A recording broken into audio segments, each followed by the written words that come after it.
दोस्तों Rama steel tubes limited की बात करें तो यहाँ पे कुछ बड़ी अपडेट निकल के आ रही है जिनको हम एक एक करके डिस्कस करने जा रहे हैं। साथ में रिजल्ट की संभावना बन चुकी है, रिजल्ट अभी हमारे सामने आने वाला है। क्या है रिजल्ट की संभावना उसको भी समझेंगे।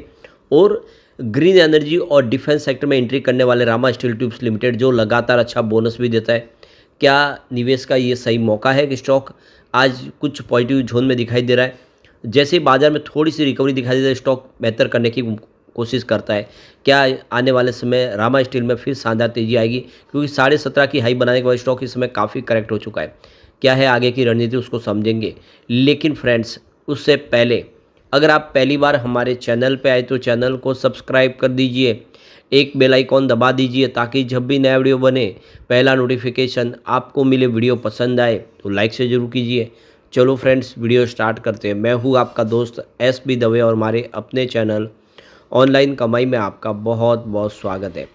तो सबसे पहले रामा स्टील ट्यूब्स लिमिटेड के कारोबार की बात कर ले। इस समय लगभग 11:30-12 बजे का टाइम है। देख सकते हो कि स्टॉक की जो शुरुआत है वो आज बिल्कुल फ्लैट हुई कल की क्लोजिंग के आसपास 13.20 पर, जो कल की क्लोजिंग थी। इंट्राडे में 13.03 का लो बन गया, यानी स्टॉक नीचे गया लेकिन 13 के स्तर को नहीं तोड़ा। ये अच्छी बात रही और वहाँ से एक अच्छी खरीदारी भी देखने को मिली, जिसकी वजह से 13.35 का इसने हाई बनाया। इस समय स्टॉक 13.23 के आसपास ट्रेड कर रहा है, जहाँ पे 0.23% की तेजी है। तो खरीदारी हो रही है, निचले लेवल से अच्छी खरीदारी लौट के आ रही है। अब पिछले कई दिनों से अगर आप देखेंगे स्टॉक 13 के लेवल के आसपास ही ट्रेड करता हुआ दिखाई देगा, सीमित दायरे में ट्रेड कर रहा है। यहाँ पे आप देख सकते हो कि स्टॉक इस महीने के अंत में, यानी देख सकते हो कि 31 अक्टूबर को 14.5 के आसपास था। उसके बाद उसमें गिरावट शुरू हुई। 1 नवंबर को स्टॉक 14 के आसपास था। उसके बाद लगातार स्टॉक आप देखें तो 13 के आसपास रहा, लेकिन 7 नवंबर को स्टॉक फिर से 14.40 तक चला गया और उसके बाद स्टॉक में फिर थोड़ी गिरावट हुई। लेकिन अच्छी बात है कि 13 के स्तर को इसने अभी नहीं तोड़ा है। यहाँ से एक बाउंस बैक की संभावना बन सकती है। अब जो बड़ी गुड न्यूज़ निकल के आ रही है, इंडिया का जो डोमेस्टिक डिफेंस मैन्युफैक्चरिंग है वो 1.27 लाख करोड़ तक पहुँच चुका है। अब रामा स्टील ट्यूब्स लिमिटेड ने भी रिसेंटली ही देख लो कि डिफेंस सेक्टर में एंट्री कर ली और रामा डिफेंस नाम से नई कंपनी बना दी है। तो इंडिया का डिफेंस सेक्टर काफ़ी शानदार कर रहा है।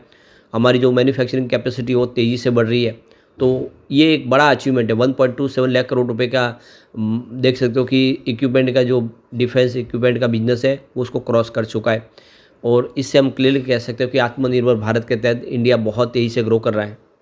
तो ये जो प्रोडक्शन कैपेसिटी हमें देखने को मिली है, इसके पीछे पिछले कुछ सालों की मेहनत है, जिसमें स्ट्रेटेजिक प्लानिंग की गई, पॉलिसी रिफॉर्म्स किए गए और ज़्यादा से ज़्यादा निवेश लाने की कोशिश की गई। डिफेंस टेक्नोलॉजी को और मजबूत किया गया। गवर्नमेंट की तरफ से आत्मनिर्भर भारत के तहत देखें तो प्रमोट किया गया है इस सेक्टर से संबंधित कंपनियों को। नतीजा ये हुआ कि हमारा जो लोकल मैन्युफैक्चरिंग है वो काफ़ी तेज़ी से बढ़ा। तो डोमेस्टिक मैन्युफैक्चरिंग बढ़ने के पीछे कुछ रीज़न है, जिसमें आप देखें तो हमारा जो इंडियन आर्म फोर्स का जो मॉडर्नाइजेशन हो रहा है, एक्सपेंशन हो रहा है प्रोडक्शन इंफ्रास्ट्रक्चर का, और ज़्यादा से ज़्यादा देखें तो जो फॉरेन इंपोर्ट्स के ऊपर हमारी डिपेंडेंसी है उसको कम की जा रहा है। इंडिया के अंदर सारे के सारे प्रोडक्ट मैन्युफैक्चरिंग करने के ऊपर फोकस किया जा रहा है। ये सारी बातों का नतीजा ये रहा है कि आज हमारी जो प्रोडक्शन कैपेसिटी है 1.27 लाख करोड़ को क्रॉस कर गई। सरकार ने पीएलआई स्कीम भी लाई और साथ में टैक्स में राहत दी, जिसका असर यहाँ पे देखने को मिला और ज़्यादा से ज़्यादा निवेशकों ने यहाँ पे निवेश किया। बहुत सारी कंपनियों ने डिफेंस सेक्टर में एंट्री की, जिसकी वजह से आज हमें ये बेहतर परिणाम देखने को मिला है। तो ये एक अच्छा मौका है रामा स्टील के लिए भी कि रामा स्टील ने बराबर सही समय पे डिफेंस सेक्टर में एंट्री कर ली है। सरकार का पूरा सहयोग मिल रहा है। एक जो बड़ी गुड न्यूज़ निकल के आ रही है, यहाँ पे जो ग्लोबल सोलर इन्वेस्टमेंट है वो 2024 में 500 बिलियन डॉलर तक पहुँच गया है। तो जैसे कि आपको पता है कि रामा स्टील ट्यूब्स लिमिटेड अब ग्रीन एनर्जी सेक्टर में भी एंट्री कर चुका है और इसके एक उन्होंने अलग से कंपनी बना दी है। तो ग्लोबल जो सोलर एनर्जी का इन्वेस्टमेंट है वो ज़बरदस्त बढ़ा है और जो इंडिया की जो इस समय जो कैपेसिटी अगर आप देखें तो 115 गीगावाट तक पहुंच चुकी है ऑन सोर विंड और सोलर पीवी की। और ये एक माइलस्टोन अचीवमेंट है। टोटल इस समय आरए की इंस्टॉल कैपेसिटी 200 गीगावाट तक पहुँच चुकी है। सोलर पावर में इसमें सबसे बड़ा योगदान है, करीब 90 गीगावाट सोलर एनर्जी की इसमें इंस्टॉल कैपेसिटी है।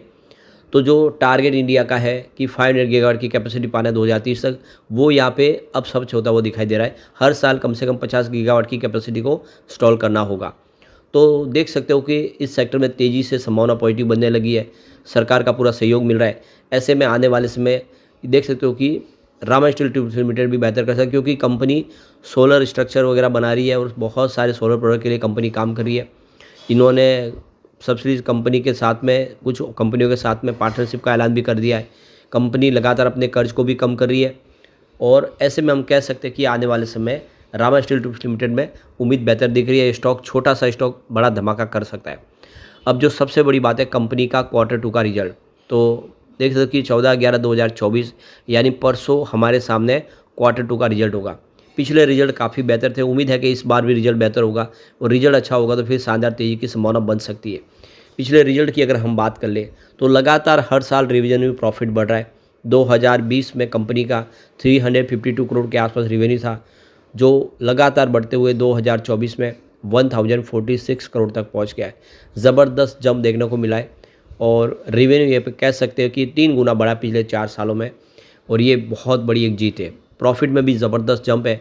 देख सकते हो कि 2020 में 1 करोड़ का लॉस था कंपनी को और 2024 आते आते 29 करोड़ का ज़बरदस्त प्रॉफिट हुआ है। तो लॉस से कंपनी आ गई प्रॉफिट में और प्रॉफिट लगातार बढ़ रहा है। ये आंकड़े उत्साहवर्धक है, जो इशारा करे कि आने वाले समय एक बड़ी तेज़ी आ सकती है रामा स्टील ट्यूब्स लिमिटेड में और रामा स्टील बेहतर कर सकता है। कंपनी का बिजनेस अगर आप देखेंगे तो डिफेंस सेक्टर में भी है और रिन्यूएबल सेक्टर में भी है। और इसके अलावा जो सबसे बड़ी बात है, कंपनी ग्रीन स्टील का जो आगे का सपना है सरकार का, उसके लिए भी कंपनी सरकार की तरफ से जो कोशिश की जा रही है उसका फ़ायदा भी कंपनी को मिल सकता है। यहाँ पे एफआई का निवेश फिर से बढ़ा है। आप देखें तो सितंबर 2023 में 0.33% की होल्डिंग थी, जो जून में घट के मात्र 0.05% के आसपास आ गई थी, लेकिन सितंबर 2024 में फिर से 0.17% की होल्डिंग हुई है। तो यहाँ पे क्लियरली देख सको कि एफआई ने अपना निवेश बढ़ाया और एफआई बाजार से थोड़ा बिकवाली कर रहे, हो सकता है कि कुछ उस वजह से भी स्टॉक दबाव में आ रहा हो। अब बात करें अगर यहाँ पे हम जनरल पब्लिक की, तो उनकी होल्डिंग यहाँ पे बढ़ी है। सितंबर 2023 में 41.83% के आसपास होल्डिंग थी, वो सितंबर 2024 में बढ़ के 51.87% हो गई है। तो जनरल पब्लिक के पास शेयर बहुत ज़्यादा हो चुके हैं स्टॉक के। यहाँ पे बात करें प्रमोटर की, तो प्रमोटर ने अपनी स्टेक ज़बरदस्त बेच दी है। सितंबर 2023 में 57.14% की होल्डिंग थी, जो इस बार सितंबर 2024 में 47.96% के आसपास आ गई है। और सबसे जो बड़ी बात है कि ये होल्डिंग लगातार कम हो रही है। आप देख सकते हो कि दिसंबर क्वार्टर से ही हर क्वार्टर में प्रमोटर ने अपने शेयर बेचे। इसके पीछे एक रीज़न ये भी है कि कंपनी बिजनेस का विस्तार कर रही है। कंपनी डिफेंस सेक्टर में और रिन्यूएबल सेक्टर में एंट्री करे तो वहाँ पे फंड की जरूरत पड़ेगी। ऐसे में अपनी कुछ स्टेक बेच रहे, परंतु ये भी ध्यान रखना चाहिए कि छोटा स्टॉक होने के बावजूद, पेनी स्टॉक होने के बावजूद भी 48% के आसपास होल्डिंग प्रमोटर के पास ही है, यानी प्रमोटर की यहाँ पे स्थिति मजबूत है। ऐसे में कोई चिंता की बात नहीं, आने वाले समय कंपनी बेहतर करेगी और फिर प्रमोटर अपनी होल्डिंग बढ़ा लेंगे। लेकिन फ्रेंड्स, कोई भी इन्वेस्टमेंट करने से पहले अपने फाइनेंशियल एडवाइजर से एडवाइस ले ले या अपना खुद का रिसर्च करें, क्योंकि मैंने वीडियो आपके एजुकेशनल पर्पज़ के लिए ही बनाया। वीडियो पसंद आए तो लाइक से जरूर कीजिए और चैनल को सब्सक्राइब कर दीजिए। Thank you friends.